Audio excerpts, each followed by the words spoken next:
রেলগাড়ির কামরায় হঠাৎ দেখা, ভাবিনি সম্ভব হবে কোনোদিন। আগে ওকে বারবার দেখেছি লাল রঙের শাড়িতে ডালিম ফুলের মতো রাঙা, আজ পরেছে কালো রেশমের কাপড়, আঁচল তুলেছে মাথায়, দোলন চাপার মতো চিকন গোবর মুখখানি ঘিরে। মনে হলো কালো রঙে একটা গভীর দূরত্ব ঘনিয়ে নিয়েছে নিজের চারদিকে, যে দূরত্ব সর্ষে ক্ষেতের শেষ সীমানায় শালবনের নীলাঞ্জনে। থমকে গেল আমার সমস্ত মনটা। চেনা লোককে দেখলেন অচেনার গাম্ভীর্য। হঠাৎ খবরের কাগজ ফেলে দিয়ে আমাকে করলে নমস্কার, সমাজবিধির পথ গেল খুলে, আলাপ করলেন শুরু। কেমন আছো, কেমন চলছে সংসার ইত্যাদি। সে রইল জানলার বাইরের দিকে চেয়ে, যেন কাছের দিনের ছোঁয়াচ পার হওয়া চাহনিতে।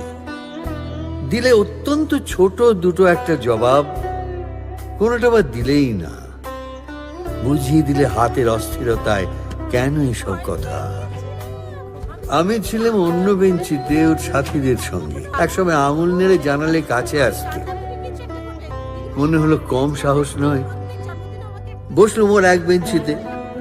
গাড়ির আওয়াজের আড়ালে বললে মৃদুস্বরে, কিছু মনে করো না, সময় কোথা সময় নষ্ট করবার।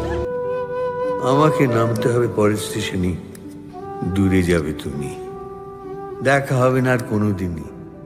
তাই যে প্রশ্নটার জবাব এতকাল থেমে আছে, শুনবো তোমার মুখে, সত্য করে বলবে তো? আমি বললাম, বলবো।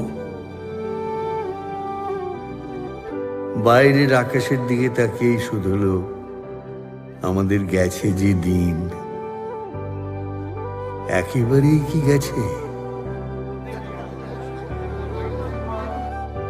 কিছুই কি নেই বাকি?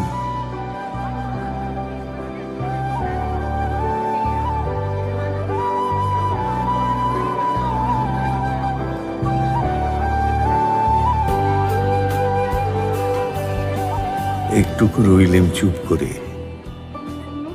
তারপর বললেন, রাতের সব তারাই আছে দিনের আলোর গভীরে।